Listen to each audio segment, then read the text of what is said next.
It's always a special occasion when the Dallas Mavericks have an opportunity to be destiny busters, because that's what Boston fans think their team is. Destined for a championship. Why do you ask that? Well, they've been awesome this year. That's fair. But today's a special day in Celtic history. They last won their title with Kevin Garnett and company on 6/17/2008, June the 17th. Today is June 17, 2024. Boston area code is 617. Oh. Today's date is 617.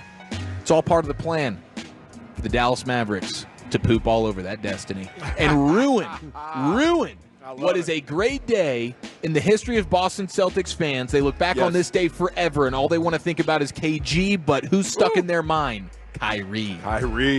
Luka.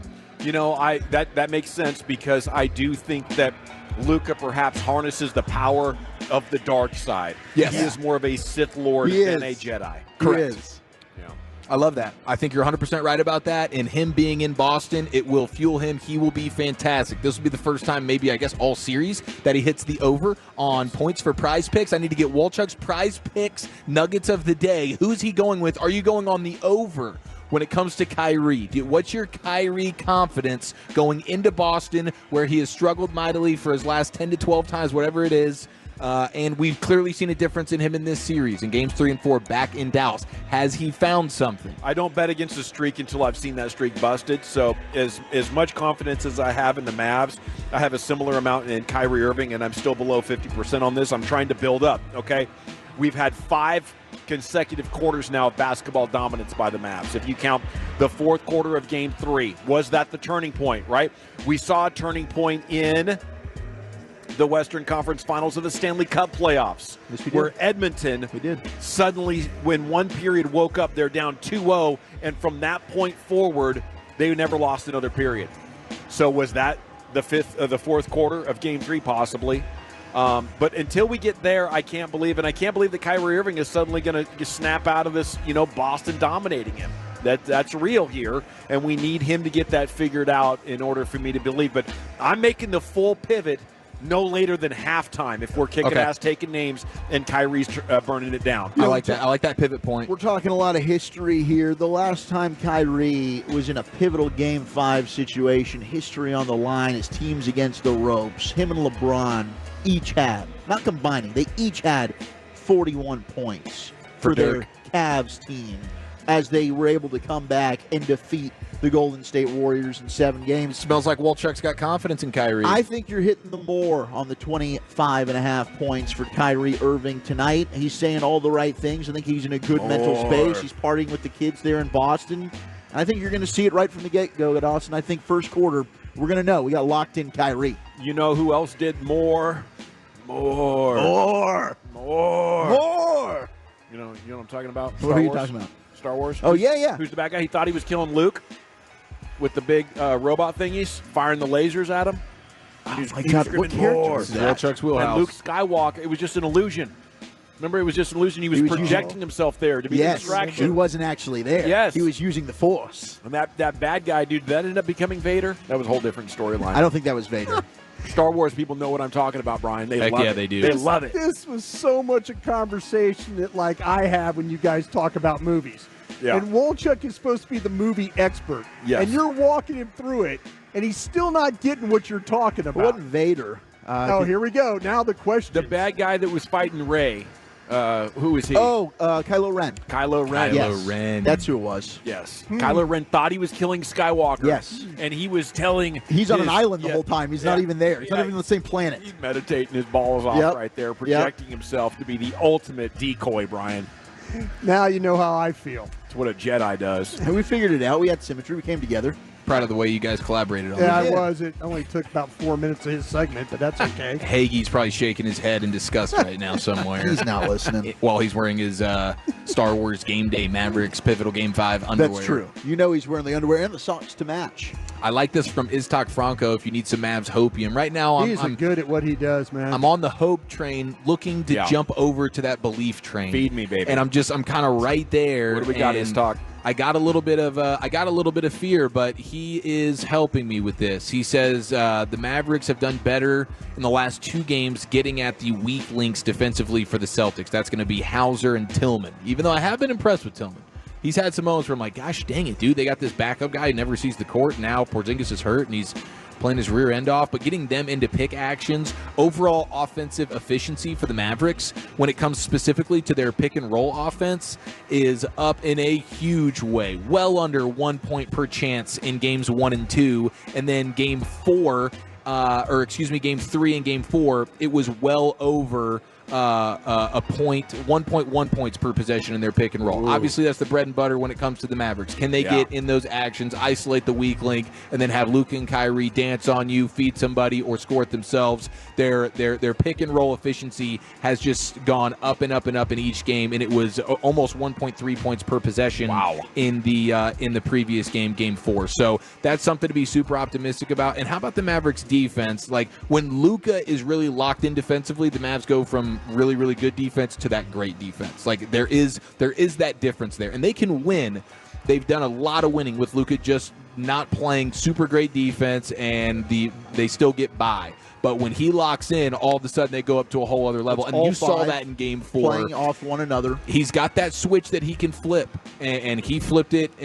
He flipped it on in a great way defensively and just controlling his emotions in game 4. But what that allowed for, despite Boston hitting 14 threes, and their average is almost 15. So right there, about at their number of hitting threes. Their offensive rating in Game 4 was the worst rank it's posted in the regular season or the playoffs since losing in Game 2 of the 2022 NBA Finals to the Warriors over 2 years ago. Wow. So what the Mavericks were able to do defensively, and Boston was still hitting about their average number of threes. It wasn't like they were just completely ice cold and it was a huge outlier shooting performance. The Mavericks were able to hold them to their worst offensive rating in years. And they showed, I think Daniel Gafford was mic'd up. I saw a clip of that on Twitter over the weekend, and it was just the communication, the effort, the hustle plays. I mean, that's what happens when you get all 5 back. Now you've got Josh Green, who's being able to jump into a passing lane. He's not having to worry about, well, now we have one guy that's unguarded because we have a trailer here that's laying on the floor in Luka Doncic. Everyone's working back, and they're all working in harmony, and that's when the Mavs are locked in and playing their best defense. Okay, so there's your hopium. This is where my nerves come in. Do you feel like that the Celtics are going to shoot this poorly as they did in Game 4? No, I don't think so. Does that worry you? That was a bad shooting night for the Celtics. Yeah, and you shot over 50% from the floor. No, you just needed to come back, to. Was it more what the Mavs did or more what the Celtics, the problems they had in that game shooting? I think it was more what the Mavs did. I would say more Mavs. Their defense was so much better than the previous 3 games. They were swarming to the ball. There's no question. They were suffocating. They really were. But to me, I just felt like that the Celtics were shooting so bad. I mean, you play great defense, you still expect a good team to shoot 43, 44%. They shoot, what, 36, 38 from the floor? Yeah, it was terrible. Yeah. So, no, to your question, they will not shoot that bad. But the fact that you held them to that. But the Mavs are playing better defense. There's no question. They didn't shoot like that on accident. No. The quote that has me concerned from Jason Kidd in regards to Tim Hardaway Jr. catching fire in Game 4, quote, it was just a day late, wasn't I? Got my Hardaway love. He looked like Ray and Steph. We're going to need that here in Game 5. End quote from Jason Kidd. Well, he was talking up Exum after Game 3 and then didn't end up playing Exum. So I don't know that that's an indication that he's really going to play Tim Hardaway Jr. I will say it's easy to make those threes when the game's out of hand. Yeah, I think there's no pressure on you. Exactly. He is not an in the balance player. He is if you're down big late, you're up big late. Yeah. I think this is icing out a huge lead kind of player, or this is you're down by so much you just need guys that are willing to shoot. Maybe the shots fall, but there's no pressure because you're already down by a bunch. So we just need you to go out there and shoot, Timmy, and see if you can strike gold. That's desperation time. He's not an in-the-balance player, certainly not in the NBA Finals, but his coach is putting him in the same sentence as Ray Allen and Steph Curry, which tells me he's going to get some run tonight. And how many shots do you give if you're going to say, okay, Tim, the way our team's constructed and the way guys are playing now, we need something out of you? How many shots do you give him before you say, I can't do this anymore? 3. Yeah, Three shots? Three. If he starts 0 for 3, then it's you pull done. the plug and you don't see him again? You're good. And I'm willing to go there like 7 or 8 minutes into the first quarter. If our offense is stagnant, if we're not getting quality opportunities, if it doesn't look like game 4, I'm willing to throw the change up to see if he's still got it cooking. Because, Tim's a streak shooter. When it's going good, I think you're doing well as a coach to try to use it up. I don't put him on the floor at all. I would like to avoid that. Thank you. See, And I think the only reason Kid's saying that is because he's right. I think he's making the Celtics and Joe Mazzulla and those guys have to think about what a plan might be. 100%. I mean, he's making him like, okay, wait, he knocked down some shots in a meaningless game in the second half. No, you saw he's capable. We might need him to. To me, I totally agree with what Reggie said today at the midday. He's like, listen, I'm not changing my plans from what I did in Game 4. If things are rolling the right way, Hardaway ain't going to see the floor. And I think Dante Exum's earned those minutes. And the issue is with THJ, he can't play as much defense. Exum, at least, I think, has played some decent defense when he's been out. I don't think to me, like I said, the thing with Green's probably not going to score a lot, but Green will get the 50-50 balls. Yes. Green will get a key rebound. Green will tip a ball out to somebody. Yeah. I mean, his energy level is so much better than any. He's the one guy that I play. Yeah, it might be chaos, but you're going to maybe steal a ball or knock a ball away or get to a rebound, or he's going to dive on the floor. The and get a hustle and ball. effort plays. Yeah. And I think that, to me, I would rather have that than what with Hardaway could probably give you. Perfect world. It's Exum, it's Lively, and it's Green as your bench and your rotation 8-man, and you'd like to keep it there. I don't necessarily need to see Hardy or Hardaway Jr. We'll see how Jason Kidd plays it tonight. Xavier Tillman of the Boston Celtics talking about Porzingis. Some people texting in, what's the status of Porzingis? Well, Shams was saying that it'll be the same strategy for him tonight as it was in Game 4. He's going to be suited out on the bench in a random pinch moment where they need a rim protection situation, or maybe they need a spot up 3 or whatever. They would potentially implement him into the game. I think those scenarios are very few and far between. I would not expect to see him at all. But you had his teammate Xavier Tillman talking about Porzingis, saying if he's in excruciating pain and can't be himself, it might not be worth it. When we go through our practices, he's doing some stuff, but you can tell he's very uncomfortable.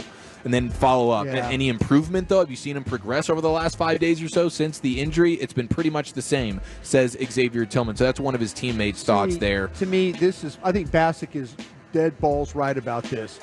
Porzingis, if they win it, he wants to be in uniform. Yeah, of course. He doesn't want to be in street clothes. Yeah, that's a great point by Basket today. And he's not playing, man. We've seen this his entire career. No, he's not playing. No. Okay, this is very, very interesting. We're about to get to Chris Young, but I just want to point this out. Brian Windhorst said this today. There's a new rule this year. This wasn't something I was very familiar with. Either. But we had the new CBA stuff go down, and it's all being implemented this offseason. And apparently, as soon as the finals are over, teams can negotiate with their own free agents. And so, technically, if the finals ends tonight, we will start seeing contracts, I believe, as early as tomorrow, says Brian Windhorst. Cool. So that's a new wrinkle into the free agent offseason. Your own players you can re-up with before the usual, early July opening to everybody. Helps protect you and give you a little bit of edge signing your own. I like that rule. I mean, we're probably going to get a lot of business done, though. I feel like, gives you a better chance of bringing back Derrick Jones Jr. if you can talk to him before everybody else can make their best, pitch. Sounds good.